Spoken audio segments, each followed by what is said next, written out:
இன்னைக்கு கழுகுனுடைய ஒரு புது பலன் நமக்கு வேணும். என்ன வேணும் தெரியுமா?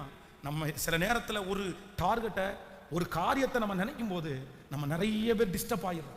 இந்த பக்கத்தில் இருக்கிற பிரச்சனை, இந்த பக்கத்தில் இருக்கிற பிரச்சனை. அந்த இலக்கையை அடைவதற்கு முன்பாக நம்ம ஒரு டைம் இல்லை பல டைம் டிஸ்டர்ப் ஆகிட்டே இருக்கிறோம். நம்முடைய எண்ணங்கள்ல மாற்றம் வந்துட்டே இருக்குது. ஆனா இன்னைக்கு ஒரு கிருபையை கத்திரத்தில் கேட்கணும். இல்ல, நான் தொடர்ந்து போய் அதை பிடிப்பேன்.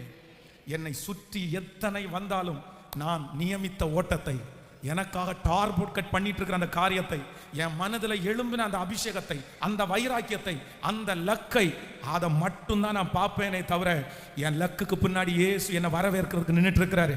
தேவ பிள்ளையே, பிரதர், சிஸ்டர், நீங்க பார்த்த லக்குல அந்த லக்கு மட்டும் தனியா இல்லை. அங்க ஒருத்தர் உனக்காக எதிர்பார்த்து கொண்டிருக்கிறார்.